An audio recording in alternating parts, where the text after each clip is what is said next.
क्या इंडिया एक ऐसा देश है जहां बोर्ड एग्जाम के नंबर खरीदे जा सकते हैं?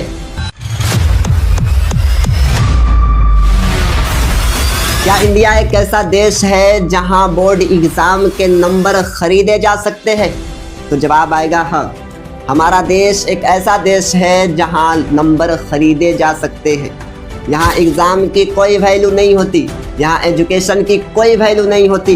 यहाँ अगर किसी चीज़ की वैल्यू होती है तो वो पैसे की वैल्यू होती है। यहाँ आप एग्ज़ाम दीजिए मत दीजिए, किसी को टू फर्क नहीं पड़ने वाला, लेकिन आप अगर पैसा फेंक दीजिए आपका खुद ब खुद नंबर आ जाएगा। मैं ये खुद नहीं कह रहा, क्योंकि मैंने खुद ये नोटिस किया है कि अगर कोई लड़का पैसे देकर भी नंबर खरीदना चाहे तो आसानी के साथ खरीद सकता है। इसलिए कि मेरा एक दोस्त है, एक दिन मुझसे कहता है कि सालिम, अगर तू लाइफ में सक्सेस होना चाहता है, अगर अच्छे नंबर लाना चाहता है तो एक काम करेगा, तू 5,000 रुपये मुझे दे दे, मैं तुझे फर्स्ट करा दूँगा, यानी अच्छे नंबर तुझे मिल जाएंगे। मैंने कहा ये कैसे हो सकता है यार, अच्छे नंबर कैसे मिल सकते हैं, कोई पैसे देकर फर्स्ट कैसे मार सकता है? उसने कहा कि हाँ, मैंने एक टीचर से बात किया है, वो 5,000 रुपये मांग रहे हैं, 5,000 रुपये हम उनको दे देंगे, वो हमें फर्स्ट करा देंगे। मैंने कहा ये बात है, यानी हम उन्हें 5,000 रुपये दे देंगे तो वो हमें फर्स्ट करा देंगे, इसकी क्या उम्मीद रखोगे तुम? अगर फर्स्ट नहीं कराए तो, अच्छे नंबर नहीं आए तो हमारे दोस्त ने पता है क्या कहा कि अगर हमारे अच्छे नंबर नहीं आए तो टीचर ने यह भी कहा है कि तुम्हारे पैसे वापस हो सकते हैं, मैं तुम्हारा पैसा वापस दे दूंगा। मैंने कहा यार, इतना कॉन्फिडेंस किसी इंसान के अंदर कैसे हो सकता है कि नंबर ना आने के बाद वो पैसे वापस कर दे?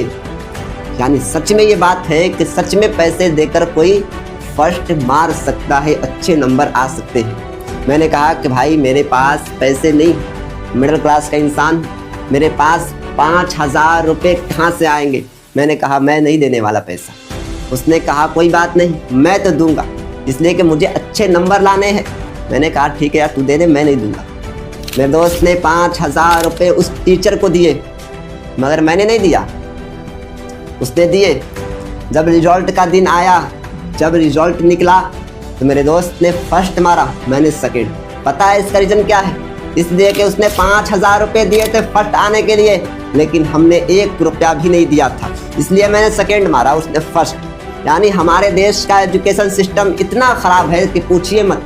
यहाँ पैसे देकर भी कोई फर्स्ट आ सकता है, यहाँ नंबर खरीदे भी जा सकते हैं, लेकिन अगर कोई नंबर खरीदना चाहे तो खरीद सकता है, लेकिन अगर कोई नंबर ना खरीदे तो फर्स्ट आ सकता है। यानी हमारे देश का एजुकेशन सिस्टम इतना ख़राब है कि यहाँ एग्ज़ाम की कोई वैल्यू नहीं है, यहाँ बोर्ड एग्ज़ाम की कोई वैल्यू नहीं है। यहाँ अगर किसी चीज़ की वैल्यू है तो वो पैसे की वैल्यू है। आप पैसे देकर फर्स्ट आ सकते हैं, अगर आपके पास पैसे ना हो तो आप फेल भी आ सकते हैं। यानी यूँ समझ लीजिए कि मैंने एक टीचर को पैसे दिए और मैंने रात भर यहाँ पढ़ाई करके अच्छे नंबर लाने की कोशिश की, लेकिन बगल वाले ने पैसे नहीं दिए तो उसका नंबर काट कर मुझे दे दिया जाएगा। यानी यहाँ हो क्या रहा है कि जो पढ़ाई कर रहा है उसके नंबर काट कर उस बच्चे को नंबर दे देते हैं जो पैसे देकर नंबर खरीदता है। यहाँ पढ़ाई की कोई वैल्यू नहीं। हमारा इंडिया एक ऐसा देश बन चुका है जहाँ सिर्फ और सिर्फ किसी चीज़ की वैल्यू होती है तो वो है पैसे की वैल्यू, नंबर की वैल्यू नहीं होती, बल्कि यहाँ वैल्यू होती है तो सिर्फ और सिर्फ पैसों की। अगर आपके पास पैसा है तो आप फर्स्ट होकर आप किसी भी चीज़ में आगे निकल सकते हैं, लेकिन अगर आपके पास पैसा नहीं है तो आप किसी भी चीज़ में आगे नहीं निकल सकते।